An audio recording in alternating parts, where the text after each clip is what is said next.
अथ निश्चयेन अभेद षट्कारकी रूपेण कर्म पुद्गलः स्वकीय स्वकीय रूपं करोति जीव अपि तथैव इति प्रतिपादयति। कर्म जो पुद्गल है, पौद्गलिक है, जो केवल निश्चय की नय के अपेक्षा से अभेद षट्कारक के रूप से अपने अपने भावों को करता है। जीव भी इसी प्रकार अभेद षट्कारक के रूप में अपने भावों को करता है, ऐसा यहाँ पर प्रतिपादन करते हैं। व्यवहार में भेद षट्कारक का प्रयोग होता है और अभेद विवक्षा में अभेद षट्कारकों का भी प्रयोग होता है। 6 कारक होते हैं, संबंध को कारक के रूप में स्वीकार नहीं करते, क्योंकि क्रिया को करने के लिए ये 6 कारक पर्याप्त सिद्ध होते हैं। संबंध कारक अपने आप में क्रिया को नहीं करता।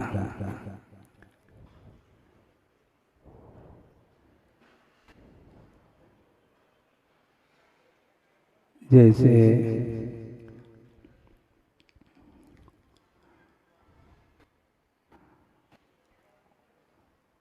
बालकः गच्छति, बालक जाता है।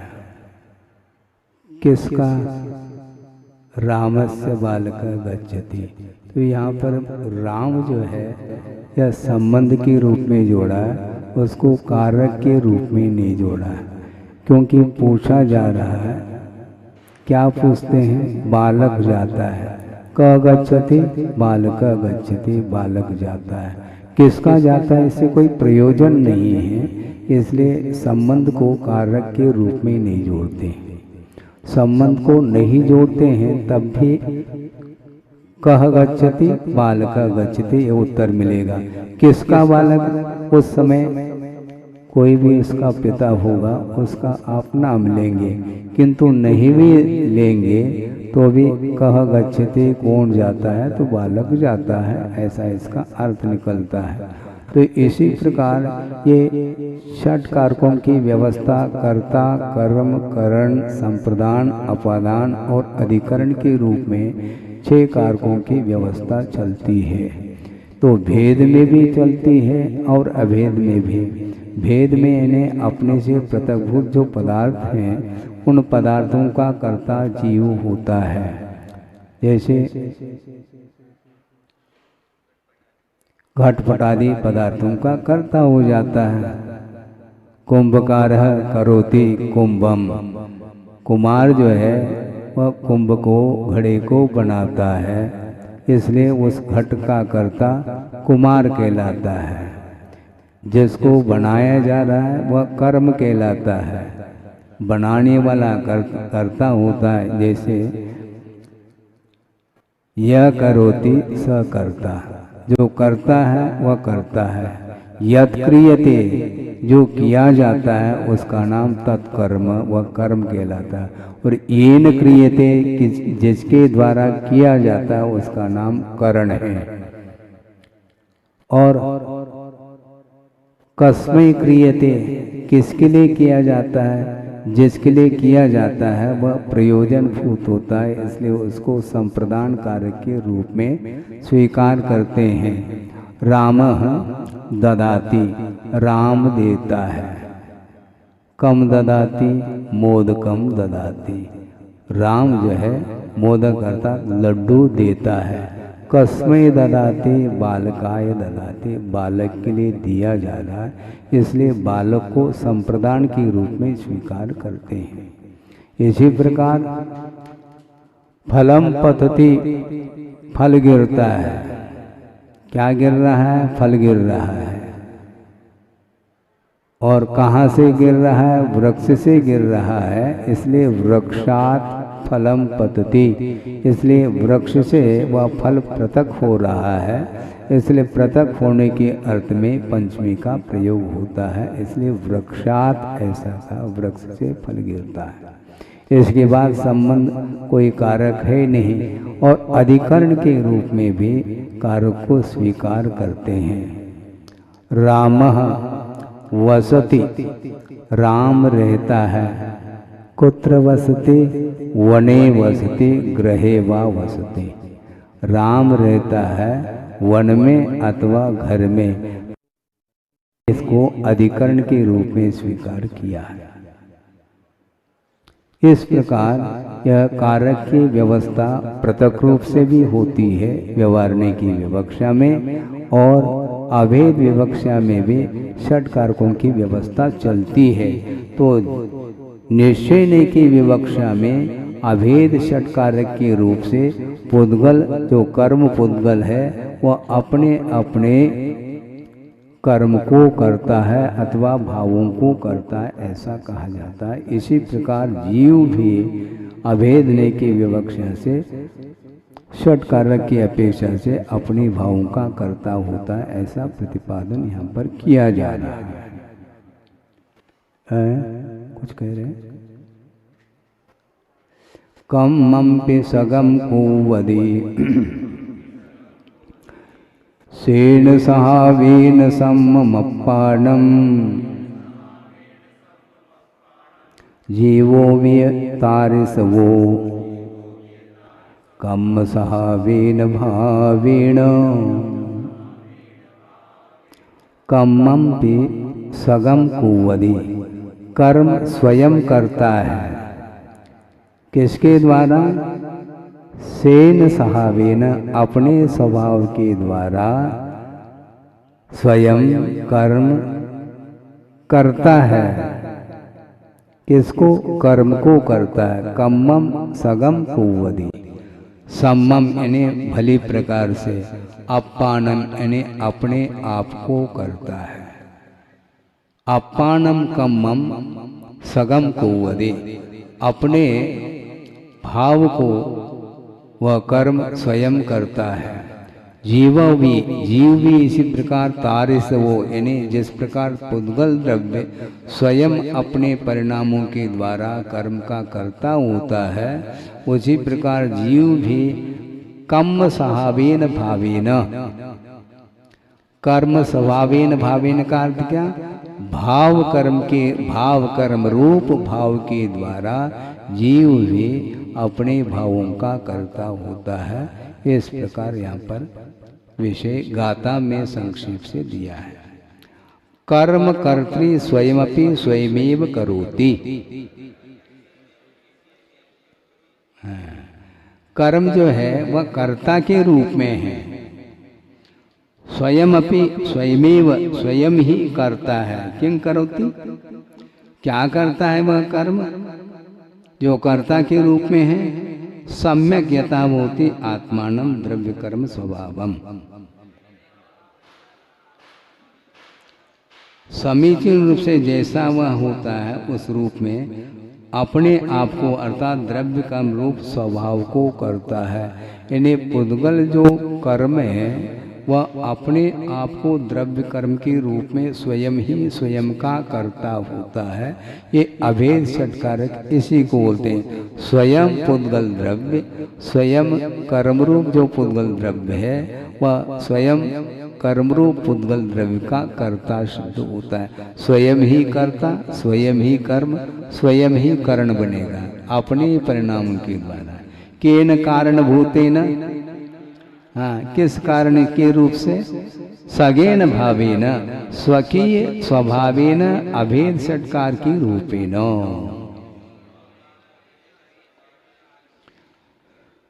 अपने ही स्वभाव से अभेद षटकारक के रूप से वह करता है। जीव पिच तादृशः, जीव भी उसी प्रकार। केन कृत्वा, किस रूप से? कर्म स्वभावेन अशुद्ध भावेन रागादि परिणामेन।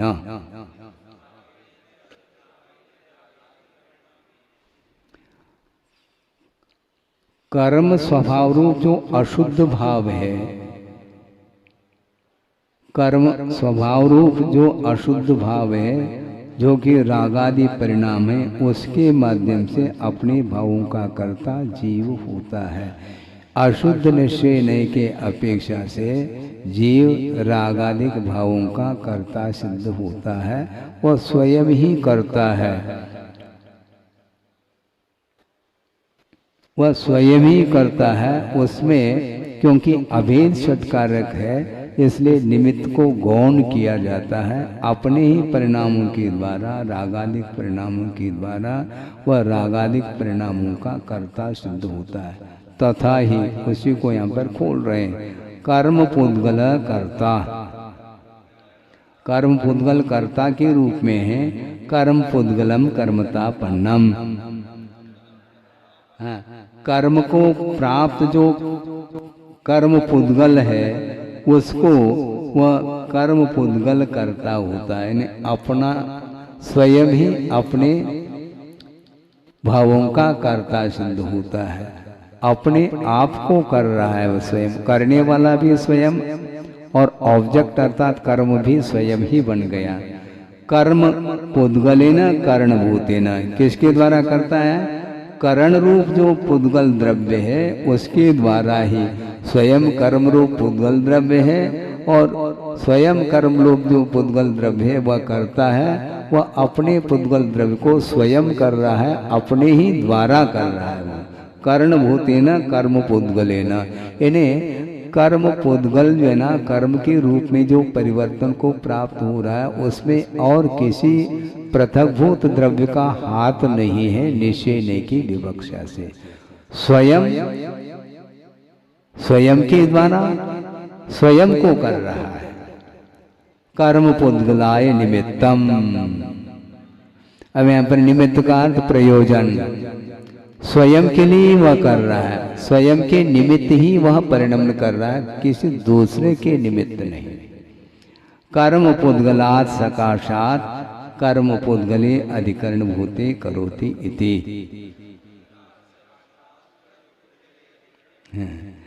कर्म पुद्गला सकाशात्, यानी कर्म के माध्यम से या कर्म से ही वह कर्म रूप पुद्गल द्रव्य परिणमन कर रहा है। पंचमी विभक्ति का भी प्रयोग हुआ है, और अधिकरण रूप जो पुद्गल द्रव्य है उसी में वह कर्म द्रव्य कर्म रूप पुद्गल द्रव्य परिणमन कर रहा है। आधार वही हुआ, स्वयं ही कर्ता, स्वयं ही कर्म, स्वयं ही करण, स्वयं ही संप्रदान, स्वयं ही अपादान और स्वयं ही अधिकरण के रूप में वह उपस्थित होकर के कर्म रूप परिणमन करता चला जाता है। दूसरे का इसमें हाथ नहीं है। हाँ, निमित्त के अपेक्षा से जीवगत जो रागादिक भाव है उन भावों के निमित्त के बिना वो कर्म रूप परिणमन अपने आप को नहीं करा सकता, किंतु उपादान की दृष्टि से उसकी विवक्षा बनाते हैं तो वह पुद्गल द्रव्य स्वयं ही वह परिणमन कर रहा है। इस प्रकार अभेद षटकार की रूप में न परिणममान कारकांतरम न अपेक्षते।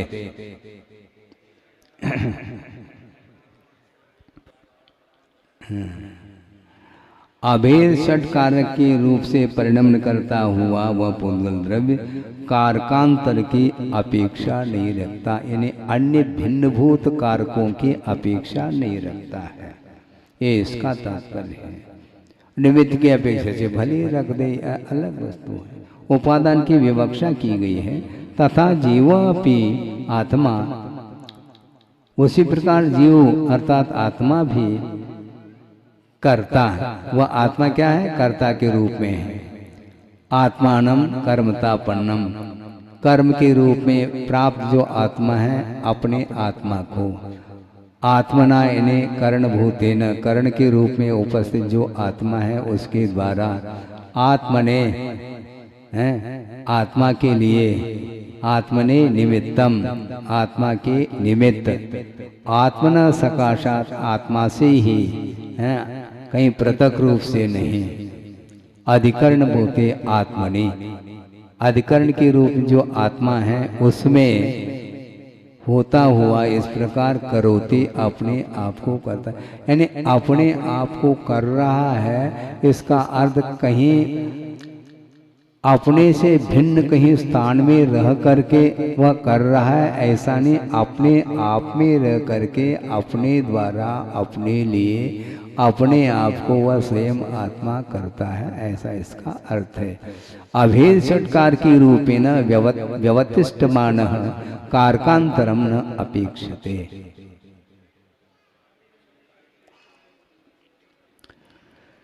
अभेद षट्कार के रूप से वह परिणमन करता हुआ ठहरता हुआ कारकांतर की अपेक्षा नहीं रखता। अयम अत्र भावार्थः, यहाँ पर यह भावार्थ है। यथा ये वो जिस प्रकार अशुद्ध षट्कार के रूप में न परिणममान सन शुद्धात्मान करोति,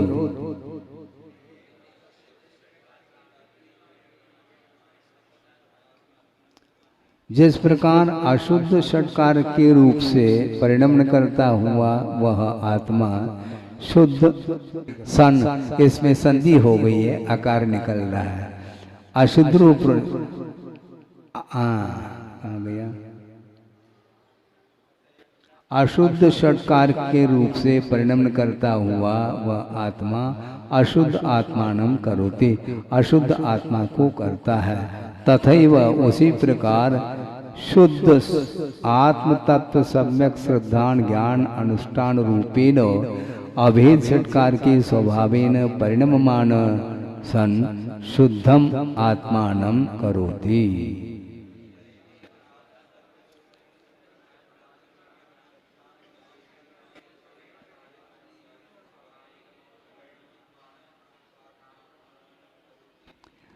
उसी प्रकार शुद्धात्म तत्व के प्रति समीचीन श्रद्धा ज्ञान और अनुष्ठान रूप से अभेद षट्कार के स्वभाव के साथ परिणमन करता हुआ शुद्ध आत्मा का कर्ता होता है। वस्तु कर्ता कर्म, इससे ऊपर उठना खेल नहीं है। कर्ता और कर्म रूप भाव से ऊपर उठना श्रवण के लिए भी कठिन होता है। कोई भी कार्य करता है, मैं इसका करता और मेरे ये कर्म, मैंने किया, मया इदम कार्यम कृतम, मैंने ये कार्य किया है, ये भाव आता है, आना नहीं चाहिए।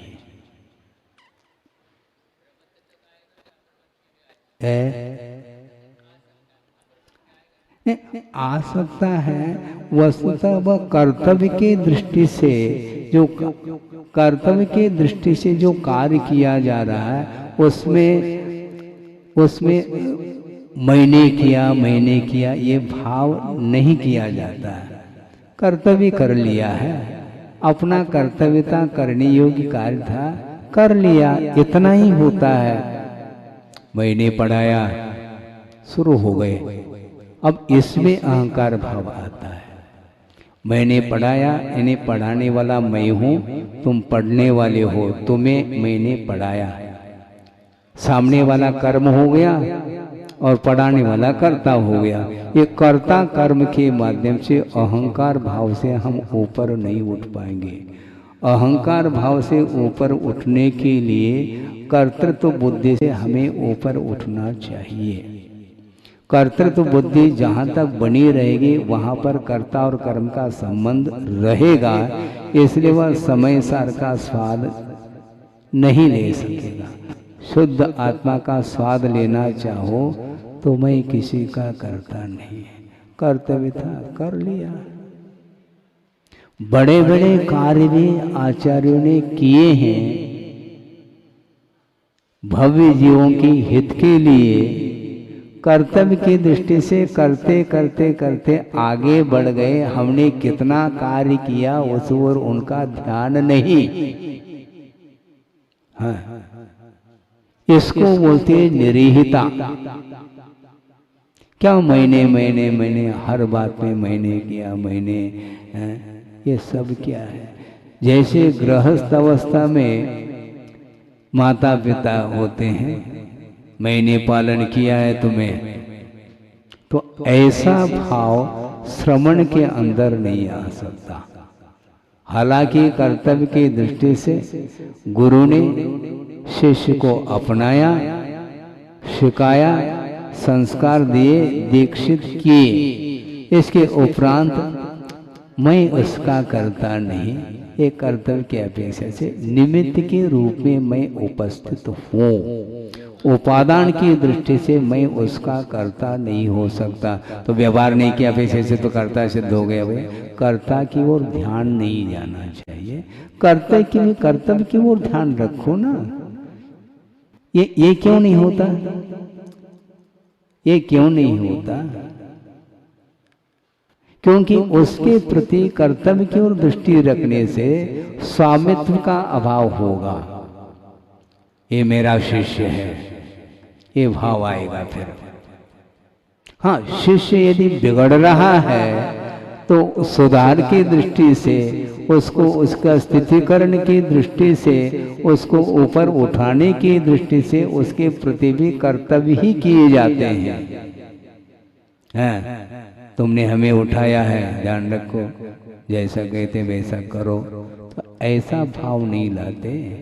कभी कभी यदि आ भी जाता है तो वह सुधार की दृष्टि से, क्योंकि आदेश वचनों का पालन, आदेश वचनों का प्रयोग जब करते हैं गुरु, उस समय कठोर वचनों का भी प्रयोग करना पड़ता है।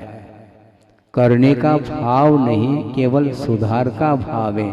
और सुधरता नहीं है तो शिष्य होने के नाते उसको थोड़ा सा प्रायश्चित आदि दंड दिए जाते हैं। लेकिन दंड वो देते नहीं, लेने के लिए पहुंचता है उनके चरणों में, तब देते हैं। और बार बार वह निवेदन करता है कि महाराज अज्ञान के कारण हमारे द्वारा ये कार्य नहीं करने योग्य बन पड़ा है, उसके लिए आप शुद्ध करके प्रायश्चित दे दीजिए। इस प्रकार कहता है। तो मान लो किसी को ज्ञात हो गया तो आ गया FIR दर्ज करने के लिए, है? किसी को ज्ञात नहीं, मान लो अकेले में मान लो कुछ भी कार्य हो गया जो नहीं करने योग्य कार्य हो गया, तो किसी को ज्ञात नहीं है तो बताने की क्या आवश्यकता है? तो नहीं बताता है वो, जबकि बताना चाहिए। यदि दोषों से ऊपर उठना चाहता है तो, नहीं है तो इसमें कोई जबरदस्ती वाली बात है ही नहीं। मोक्ष मार्ग में किसी को आग्रह नहीं कर सकते, वो स्वयं ही मोक्ष मार्ग में मैं पापी हूँ, मैं दुरात्मा हूँ आदि वह टाइटल देता है। तब वह अपने किए हुए दोषों को पश्चाताप करने के कारण वह पाप धुल सकते हैं, धुलते हैं। तो उस समय कर्तव्य की दृष्टि से ही गुरु अपना कार्य करते। मैंने किया ये भाव उनके अंदर नहीं आता, नहीं आना चाहिए। इसलिए श्रवण के लिए भी हमेशा कर्तृत्व भाव, कर्मत्व भाव से ऊपर उठना चाहिए। जहां पर मैं आ गया, कर्ता आ गया, खत्म। मैं को भूलना चाहिए, बहुत कठिन होता है मैं को भूलना। कोई लिखा, मैंने लिखा, बस इसका कर्ता मैं। अनुवाद किया, उसका नाम मेरा।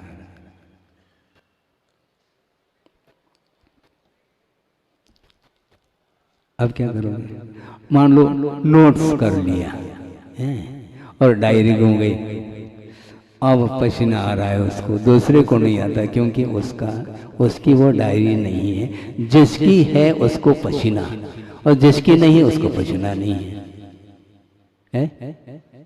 क्या तो आपने यही, इसी को तो हटाना है। आ गया ना, मैंने लिखा है, तो मैं को कहाँ भूला तुमने? मैं को भूलना चाहिए ना। वस्तुतः डायरी में जो नोट्स किए गए हैं वह केवल उपयोग की दृष्टि से किया है। किसने? मैंने किया। ये क्यों जोड़ रहे हो? हैं? क्या मैं को इसलिए लिखा, मतलब मैं को याद करना चाहता है। देखो सूरसागर देवी आनंद ले रहे बेला में भी। तो मैं को क्यों नहीं भूलते हैं? जहां पर मैं है तो वहां पर स्वामित्व है, जहां स्वामित्व है वहां पर श्रामण्य पद समाप्त होगा, क्योंकि स्वामित्व भाव अपने आप में परिग्रह का द्योतक है। 10 प्रकार के बाहरी परिग्रहों का विमोचन कर लिया, लेकिन अब भीतरी जो परिग्रह है, कर्ता कर्म स्वामी आदि के रूप में, उसको रख रखा है।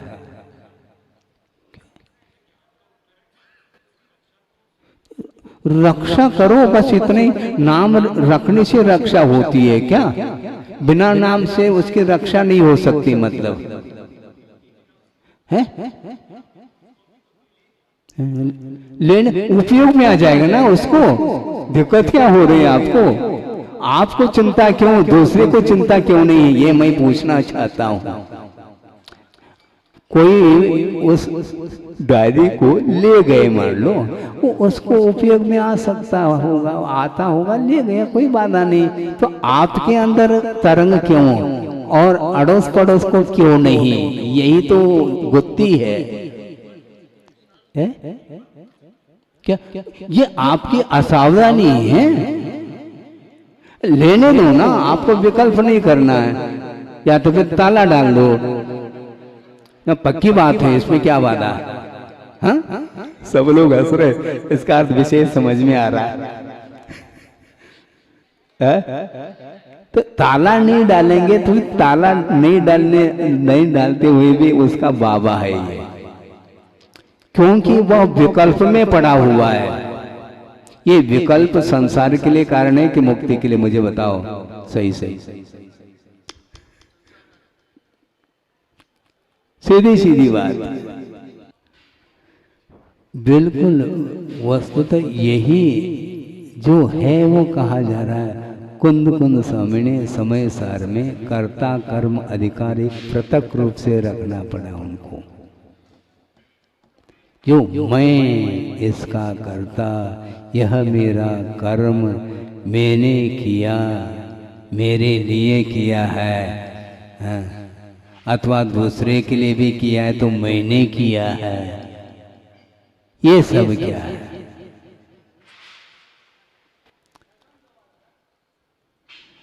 जैसे मान लो रोटी बनाई, जिसने भी काय के लिए बनाई? खाने के लिए बनाएगी। मैंने बनाई, मैंने बनाई ऐसा कहने से ही वह खाने में आता है क्या? खाने के लिए बनाया है, खाओ, हम भी खाते, तुम भी खाओ, मिलकर के खाओ ना। मैंने बनाया ये भाव रखे बिना क्या यह कार्य नहीं हो सकता है क्या? कर्तव्य के दृष्टि से कार्य करना चाहिए। जैसे आहार दे रहा है कौन?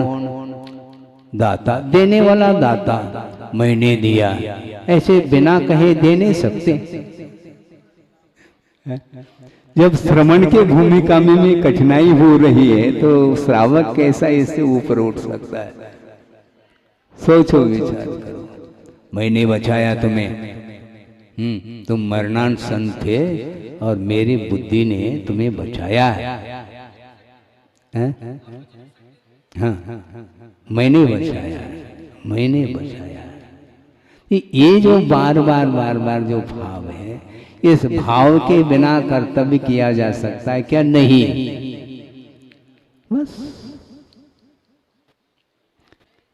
अच्छा, जो रोग को ठीक कौन करता है? होता है, क्योंकि इसको लाइन बार बार पढ़ने से उतनी ही बात समझ में आती है। षटकारक, अभेद षटकारक और भेद षटकारक।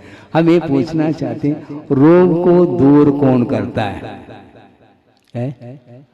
रोग को कौन दूर करता है? ये भी नहीं आ रहा है। डॉक्टर करता है ना? रोग को डॉक्टर दूर करता है।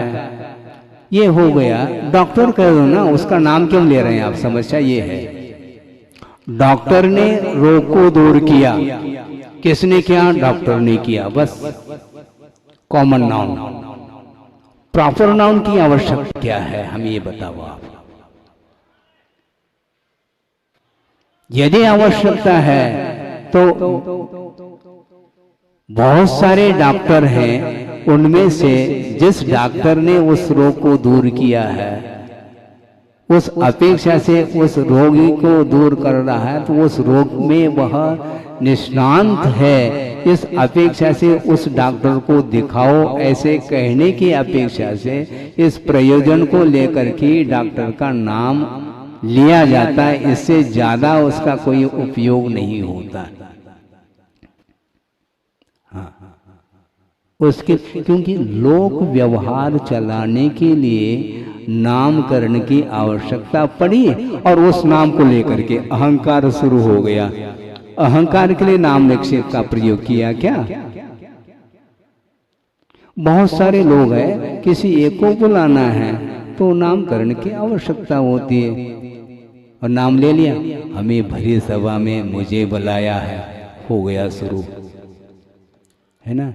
इतने लोग थे, किंतु महाराज की दृष्टि मेरी ओर गई है, मुझे बुलाया, इसका मैं विशिष्ट व्यक्तित्व मेरा है, ऐसा जो मन में भाव आ गया, ये हानिकारक है। जहां पर मैं मेरे का संबंध आ गया, तो वहां पर स्वामित्व भाव आ गया। काम होगा इसलिए बुलाया है, बुलाया तो कर्तव्य की दृष्टि से हमें काम करके बस फिनिश।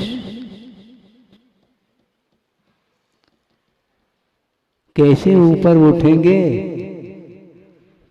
पूर्व कोटि तक भी मान लो, तप कर लो, और इन भावों से यदि हम ऊपर नहीं उठे हैं तो वह तप मुक्ति के लिए कारण नहीं बन सकता, और वह सम्यक तप के कोटि में नहीं आ सकता, कितने भी कोशिश करो आप।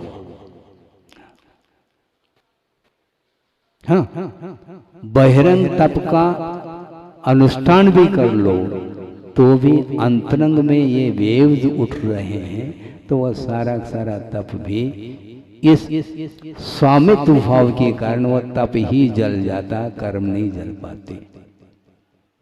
कर्म को जलाना है क्या? क्या तप को जलाना है? तप के द्वारा कर्म दग्ध होना चाहिए, किंतु उन भावों के माध्यम से वह तप ही नष्ट होता चला जा रहा है। इसलिए श्रवण को चाहिए कर्ता कर्म कर्ण इत्यादि से ऊपर उठना चाहिए। अच्छा, मान लो किसी ने एक लेख लिखा, सुन रहे हैं? किसी ने एक लेख लिखा है, तो लेख का कर्ता वह स्वयं है, लेख उसका वह कर्म कहलाया, और दूसरे ने उस लेख को पढ़ा, और लेख जिसके लिए लिखा गया था उसका उद्देश्य तो अलग है, किंतु उसके राइटिंग को लेकर के वह प्रभावित हो रहा है। तो स्वयं भी लेखक सोचता, देखो हमने कितने राइटिंग, तो देखो मेरी राइटिंग आ गया, मेरी इस परिधि से ऊपर नहीं उठ पाओगे आप। और राइटिंग में क्या मतलब? लेख के माध्यम से भावों को प्रेषित किया जा रहा है। कोई विषय संबंधी लेख लिखा है, वह भाव हमारा आप तक पहुंच जाए शब्दों के माध्यम से, इतना ही प्रयोजन था वहां पर। यही एकमात्र निमित्त अर्थात प्रयोजन है, इसके लिए ये चतुर्थी का प्रयोग हो रहा है। किंतु इसमें उलझ गया, राइटिंग को लेकर के कंपेयर करता है, तुम्हारी राइटिंग देखो, हमारी देखो,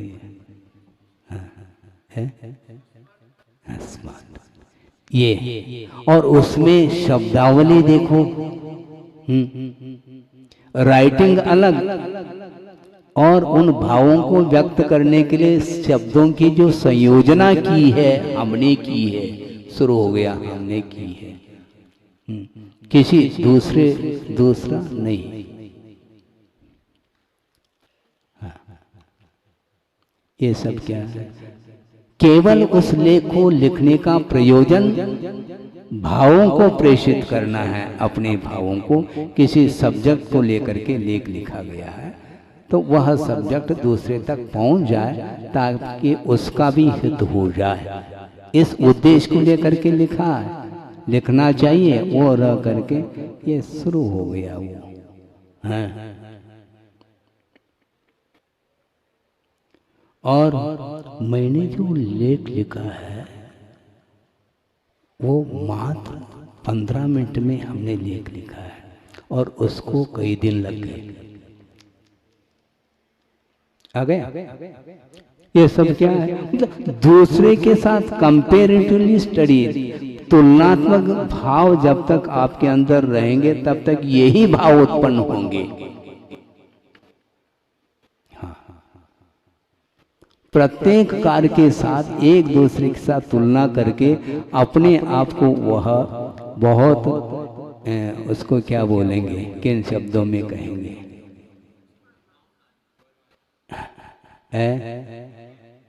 नहीं, दूसरे को गौरवान्वित कर रहा है तो मैं स्वयं वह अपने जो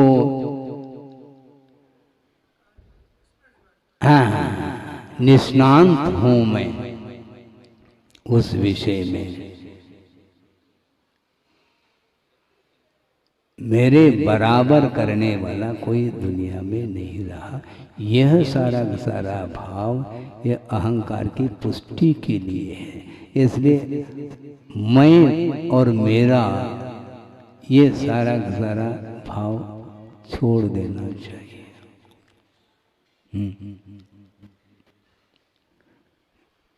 दर्शन मुनि की क्षपना की है मान लो, तो उसमें वो भी तो एक कार्य हुआ है, तो उसमें ये भाव आएंगे क्या? दर्शन मुनि की क्षपना करते समय ऐसे भाव आएंगे तो दर्शन मुनि की क्षपना ही संभव नहीं है। व्यवहार की भूमिका में रहने वाला व्यक्ति कभी भी आंतरिक कार्य को नहीं कर सकता।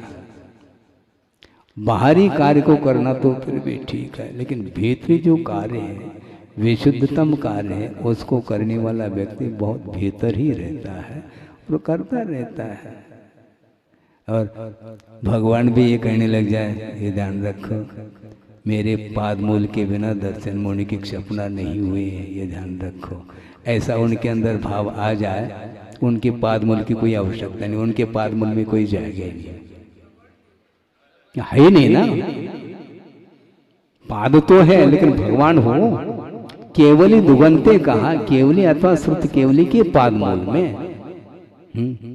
उनकी सन्निधि में वह कार्य होता है। मतलब उनके अंदर कितने उज्जवल भाव होंगे। इसलिए औदैक भाव से ऊपर उठो,